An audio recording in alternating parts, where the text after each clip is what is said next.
Bonjour à toutes, bonjour à tous, bienvenue dans C'est votre emploi, ravi de vous retrouver avec comme d'habitude à mes côtés Alexia Diffre de la VARAP. Merci beaucoup d'être là, ça va Merci, Alexia? ça va très bien, merci. Et notre invité Josette Furas, merci beaucoup d'être avec nous. Vous êtes présidente de la mission locale de Marseille. On va parler de votre association, de votre engagement bien sûr, aussi du contrat engagement jeune et du service militaire volontaire que vous mettez en place. Mais avant ça, avant notre interview, place bien sûr aux offres de la semaine, aux offres d'emploi dans les Bouches-du-Rhône avec toi Alexia.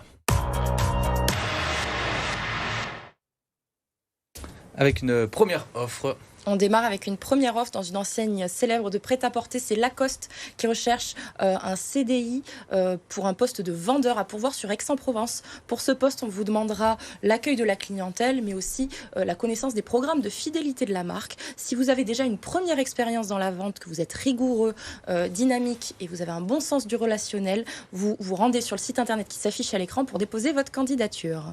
On part sur une deuxième offre cette fois et c'est à Aubagne. C'est l'entreprise Sartorius qui recherche un comptable en CDD pour une durée de 2 mois. Sur ce poste, on va vous demander d'avoir une première expérience en comptabilité, mais aussi le suivi de la trésorerie, le traitement des notes de frais et l'enregistrement des pièces comptables. On sait que les métiers de la comptabilité recherchent. Vous avez une opportunité à Aubagne qui s'offre à vous. Rendez-vous sur le site internet pour déposer votre CV et votre lettre de motivation.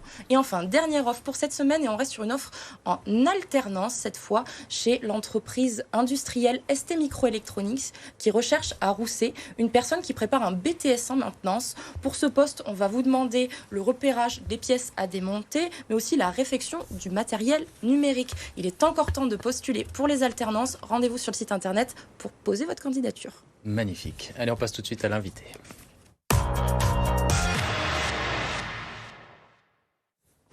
Josette Furas est notre invitée. Vous êtes présidente de la mission locale de Marseille. C'est une association qui a été créée il y a longtemps, de ça, presque 30 40 ans. 40 ans qu'elle a été créée. Voilà, la mission locale avec pour objectif, il y en a beaucoup, mais notamment l'accompagnement et l'insertion des jeunes par l'emploi et la formation. Quel est votre engagement, quelle est votre mission aujourd'hui, 40 ans après la création de l'association?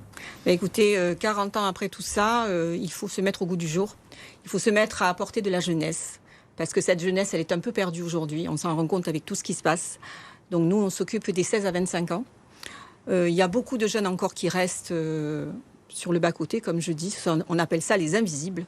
Malheureusement, on n'arrive pas vraiment à les capter. Malgré tout, on reçoit quand même 20 500 jeunes. On suit 20 500 jeunes par an. On a 51% qui font partie des QPV, qui est les quartiers prioritaires de la ville. Il y a effectivement 45% qui n'ont pas de diplôme.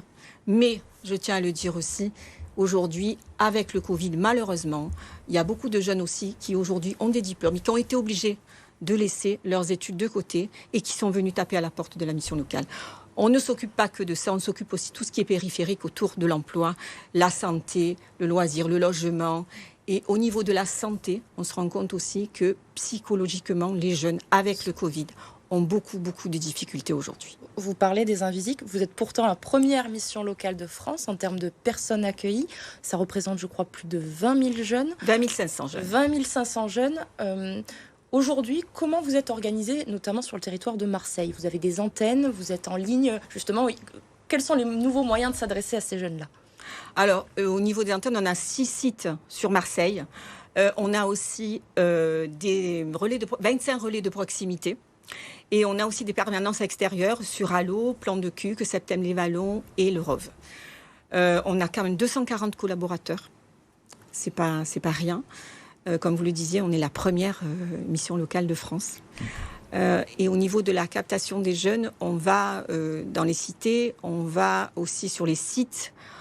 On essaye de se mettre à leur portée, de savoir ce qu'ils font, comment ils le font, mais c'est pas évident. C'est pas évident et on a toujours beaucoup de jeunes qu'on n'arrive pas à capter. Il y a un dispositif que vous mettez en avant, notamment pour vous approcher de ces jeunes-là, avec une notion, je crois, de rémunération. C'est le contrat d'engagement jeune. Est-ce que vous pouvez préciser un peu ce dispositif et comment il fonctionne assez concrètement? Aujourd'hui, on fait 2440 contrats emploi jeunes par an. Ce sont des jeunes donc, qui n'ont pas trop de diplômes, qui font partie effectivement de quartiers prioritaires, mais pas que. Ils sont rémunérés 500 € par mois, selon. Et on oriente sur de l'emploi ou de la formation. Et ils sont tenus de faire quelque chose pendant cet accompagnement. Comment ça se passe? Ils se présentent à la mission locale et après ils sont accompagnés. Ils sont très très accompagnés. Et si vous voulez, comme je vous l'ai dit tout à l'heure, il y a aussi tout ce qu'il y a autour. Et on les accompagne vraiment du début à la fin. Parce que malheureusement, quand ils arrivent, ils ne savent pas trop, c'est leur dernier recours. Et en fait, on s'occupe aussi surtout et avant tout de la santé, du logement, de tout ce que je vous ai dit avant l'emploi. Parce qu'autrement, ça ne marche pas. Donc vous avez des partenariats locaux sur le territoire pour leur trouver des solutions d'emploi, pour potentiellement ouvrir simplement un compte en banque. Quand on imagine un jeune qui arrive à 16 ans, pas forcément de recevoir un salaire ou une rémunération sans avoir de compte en banque, ne pas avoir accès facilement à des rendez-vous médicaux, ça c'est le travail des collaborateurs de la mission locale sur le territoire. Ils font tout du début à la fin. Parce qu'il ne faut pas croire, quand vous avez des propositions d'emploi, si un jeune qui arrive, vous le mettez de suite sur de l'emploi, ça ne marche pas. Ça ne fonctionne pas. Il faut vraiment, vraiment l'accompagner. Et ils ont vraiment besoin de ça. Ils ont besoin d'avoir une confiance, de retrouver confiance en eux, parce qu'ils n'ont plus confiance en eux. Et donc, il faut vraiment leur redonner la niaque, comme je dis.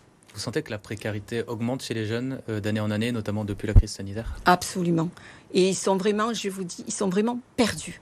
Ils ne savent plus. Ils n'ont plus de repères. Et donc, c'est aussi un peu ce qu'on a vu un peu avec tous ces événements qui se sont passés. Et je ne dis pas que c'est normal. Pourquoi ils ont moins de repères qu'avant, ces jeunes? Parce qu'au niveau du milieu familial, au niveau psychologique aussi, ils ont vraiment... Il n'y a plus de repères. Je ne sais pas comment vraiment l'expliquer, mais c'est surtout aussi au niveau du milieu familial. D'accord, très rapidement, Alexia. Il y a des initiatives qui sont portées sur le territoire avec des partenaires sur des secteurs d'activité en particulier. Est-ce que vous pouvez rapidement nous faire un éclaircissement là-dessus et nous dire surtout comment on vous contacte pour tous ces jeunes qui auraient besoin justement de repères? Alors, on a un site, bien sûr, un site internet, donc il n'y a pas de souci. On a notre lieu, notre siège social qui est à... En centre-ville de Marseille. En centre-ville, mais c'était plus à la rue Vacon, mais c'est... il suffit de regarder sur Internet, de toute façon, on trouve l'adresse. Hein. Voilà, c'est ça. Sur les actions que l'on a menées en ce moment, c'est le service militaire volontaire. Je souhaitais en parler. Par le service militaire volontaire, c'est tout ce qui est la citoyenneté. C'est une formation avec l'armée, c'est vrai, mais ce n'est pas que ça. Si vous voulez, ils sont tous les matins, pendant 4 mois, ils ont une formation un peu... je dirais, sur leur citoyenneté, le lever du drapeau, entre guillemets. Et après, il y a une formation par rapport à ce qu'ils choisissent. Ça peut être tous les métiers par rapport à ce qu'ils veulent faire. Parfait. Merci beaucoup, Josette Furras. Vous restez avec nous parce qu'on doit continuer notre émission. Et on va aborder tout de suite la candidature de la semaine. Il s'agit de Christelle, Alexia. Alors, Christelle, qui recherche un poste dans le secteur administratif, on l'écoute. Bonjour, je m'appelle Christelle, j'ai 39 ans, j'habite sur Aubagne. Je suis actuellement secrétaire d'exploitation et je recherche un emploi actuellement en CDI dans ce domaine, dans l'administratif. Je sais gérer les écrits et les traits des courriers, la comptabilité.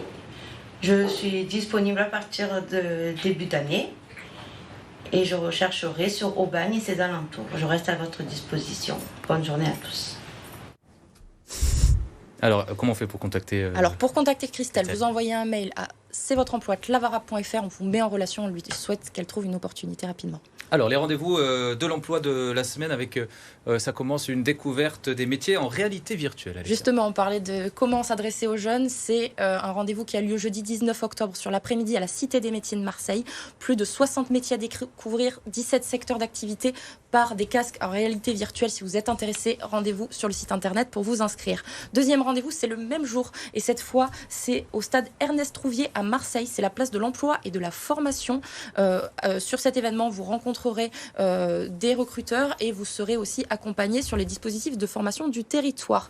Rendez-vous sur le site internet si vous voulez plus d'informations. Et enfin, dernier rendez-vous de la semaine, et cette fois on s'adresse encore aux jeunes, c'est le salon Studirama des formations art, communication et du digital. Ça a lieu à Aix-en-Provence, c'est de 10h à 17h. plus de 200 formations à proposer, des exposants qui sont là pour répondre à vos questions. Donc si vous êtes intéressé, que vous êtes encore en recherche, rendez-vous directement sur le salon. Merci beaucoup Alexia, merci Josette Furas. On a l'adresse de la mission locale. La rue de Corinthe, 23 rue de Corinthe. Merci beaucoup. Reste avec nous, l'actualité continue sur BFM Marseille Provence.